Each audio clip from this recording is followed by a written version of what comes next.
Tensions from the Gaza war has now reached the Mediterranean Sea, and let me tell you, this time it played out like a scene from a drama at sea. An Israeli cruise ship, the Crown Iris, carrying nearly 1,600 passengers, mostly Israelis, was stopped from entering a Greek port because of a sudden wave of protest. The ship, operated by Mano Maritime, was heading towards Syros, a peaceful Greek island, but what happened next turned into an international incident. As the ship approached the island, pro-Palestinian protesters gathered at the dock, waving flags and shouting slogans against Israeli military actions in Gaza. In fact, they blocked the ship from docking and refused to back down. Things were so intense. On board, many Israeli passengers responded by waving Israeli flags and even singing their national song. The entire situation felt like a face-off.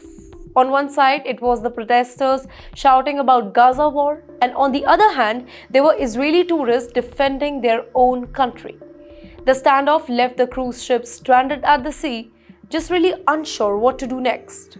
Passengers, many of them were elderly families on vacations, they were all caught completely off guard. What started as a vacation turned into a political flashpoint. The situation became so intense and serious that Israeli Foreign Minister had to step in. He made urgent calls and worked behind the scenes to resolve the crisis, but it was quite clear that Syros wasn't going to let the ship in. So, the Crown Iris was forced to turn away. It didn't stop in Greece, instead it diverted to Cyprus, where it was finally allowed to dock, ending the passengers' unexpected ordeal. But this wasn't just about one cruise ship. It was a sign of something much bigger. The Gaza war has triggered global protest, and anti-Israel sentiments is rising in the parts of Europe.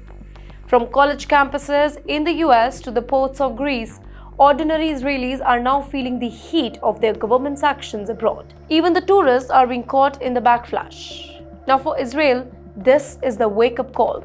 It's not just governments criticizing its military action. Now the regular citizens, even the allied countries, are standing up and saying, not here. The message from Syros was loud and clear. The war in Gaza isn't staying in Gaza, it is traveling.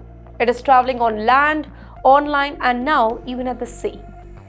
The Israel's image, even in very popular location spots, is under a lot of pressure like never before. What was supposed to be a cruise turned into a crisis, and the ripples of Gaza's war is just reaching Europe's shores.